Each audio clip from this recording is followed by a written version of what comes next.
Small business hiring has dropped nearly 7% in the past year. Tariffs are squeezing margins, and it's starting to ripple through the job market.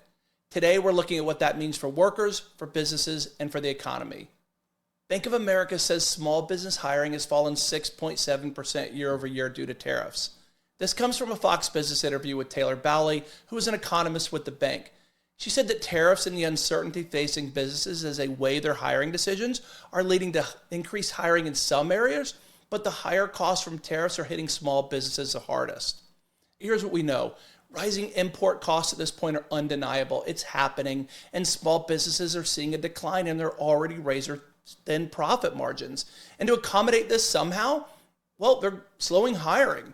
And it means unemployment is going to increase, consumers will have less to spend, and businesses will suffer even further. So specifically, the small businesses are getting whacked right now, and this is a really bad cycle for everyone involved. So we'll see how this plays out over time. But for right now, this is not what we want to see at all. In other news, The Atlantic just published an article titled "The Job Market is Hell," and for many, it absolutely feels that way.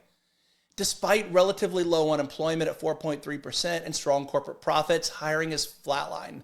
Employers are now adding only 3 workers per 100 each month, which is well below pre-COVID levels.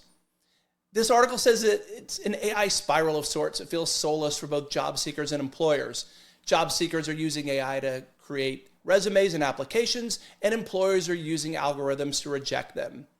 They say it's becoming eerily similar to online dating where no one ever gets a match. Now, the article was pretty much gloom and doom, no question about it. We know things aren't good in the job market. They did offer a few solutions at the end, mainly around networking. They said that you should connect with recruiters and attend in-person job events and turn to friends for referrals. I'm a big believer in that. If you're not working with a recruiter right now and you're in the job market, you absolutely should. It is a very, very powerful way to be connected to jobs you wouldn't otherwise know about.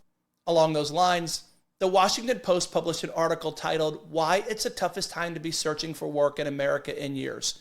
Now, we're just coming off a week where we saw the latest employment data from BLS.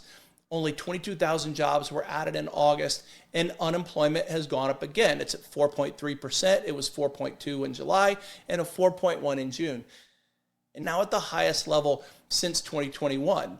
We're seeing job postings shrinking, and layoffs are hitting really big name companies. Nike, Oracle, Kroger, Estee Lauder, and Salesforce just announced a 4,000 person layoff.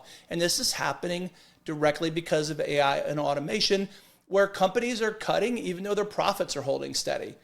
The overall message in this article has become a recurring theme as of late. The job market isn't good.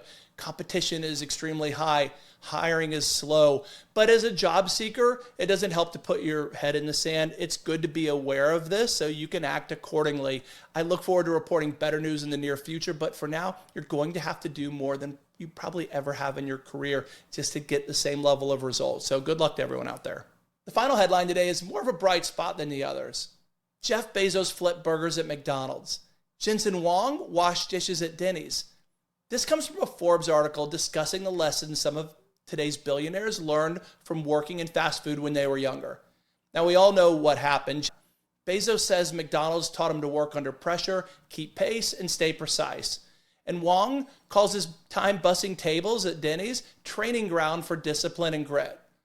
Now, those roles clearly weren't glamorous, but they built resilience and humility. And these guys really attribute those early jobs as a big foundation for the success. It still shapes how they operate and lead today.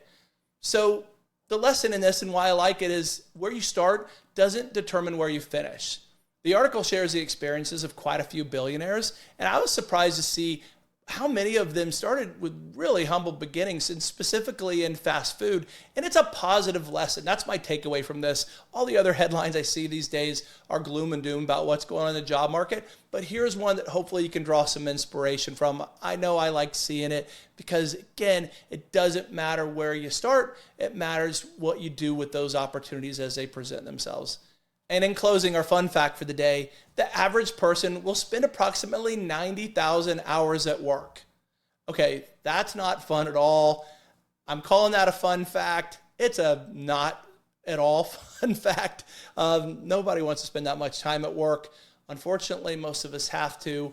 So the not so fun fact. I'll make it much more enjoyable tomorrow. So thanks for listening. Please like, share, subscribe, and offer any feedback that you have. I'd love to hear from you, and I'll talk to you soon.